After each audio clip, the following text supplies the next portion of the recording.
हाय बहनों, कैसी हो आप लोग। मैं आपकी पार्वती के गीत में आप लोगों का स्वागत है। आज मैं आप लोगों के लिए लेकर आई हूँ प्यारा सा सोहर गीत है। आप लोग सुनिएगा, चैनल को सब्सक्राइब करिएगा, लाइक करिएगा और कमेंट करके बताइएगा गीत कैसा लगा। पिया जी चले बाजरिया धनिया रज कर धनिया रज करे पिया लैया एक घुन घुनवा घुन घुनवा हम लिया बै घुन घुनवा हम लिया बैयो पिया लैया एक घुन घुनवा घुन घुनवा हम लिया बै घुन घुनवा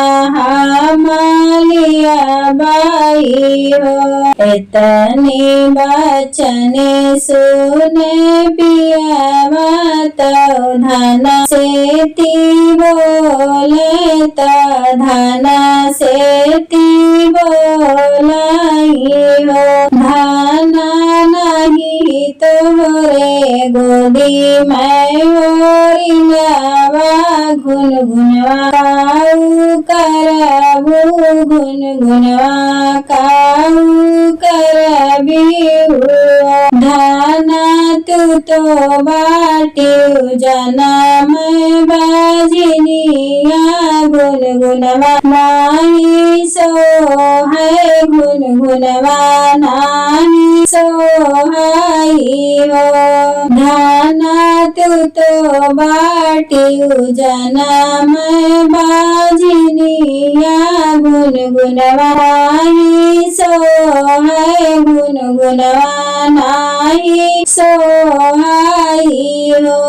एतने बचने सुन धनिया तो मनवा दुखित भये मनवा दुखित भये रामा बैठी आंगनवा में रोमई मनहि मन सोचई मनहि मन सोचई बहिनी बैठी आंगनवा में रोमई मनहि मन सोचई मनहि मन सोचई हो। दुआरे से आवई नदिया भाविकाई देख दुखित मान देख दुखित मान देखई जी कवन संकट तोहरे जियरा आंगनवा बैठी रोवऊ आंगनवा बैठी रोवऊ भौजी कवन संकट तोहरे जियरा आंगनवा बैठी रोवऊ आंगनवा बैठी रोवऊ काऊ काही मोरी नदी कहत दुख लागई कहत दुख लागई हो। नदी सब सुख दे भगवान को किया दुख रो आवई को किया दुख रो आवई हो। नदी सब सुख दे भगवान को किया दुख रोई बजनिया सब है ताना सब बोलई हो। तनी बचनी सुन नन नंदित भौजी से बोलता भौजी से बोलाइयो भौजी हथवा मैलियो तिल चाउर सूरज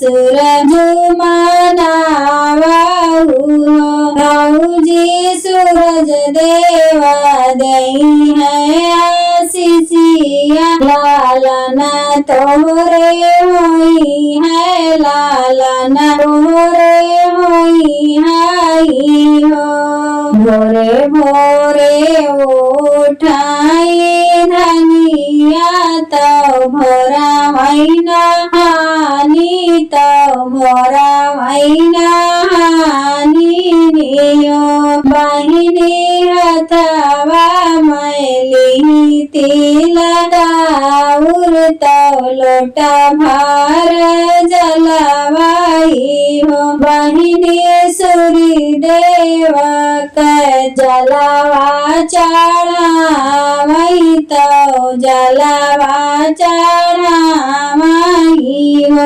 बहिनी सूरज देव के जलवा चढ़ावई मैयावन के लागई हो बहिनी सूरज देव दी है आशीषिया तब धनिया गर्भ से तीहो 8 महीना बीतत नवाए के लागत नवाए के लागत हो बहिनी बाजिन के जन्म ओरियावा बाधैया अंगने बाजई सोहर मंगल सब गावई सोहर मंगल सब गावई हो।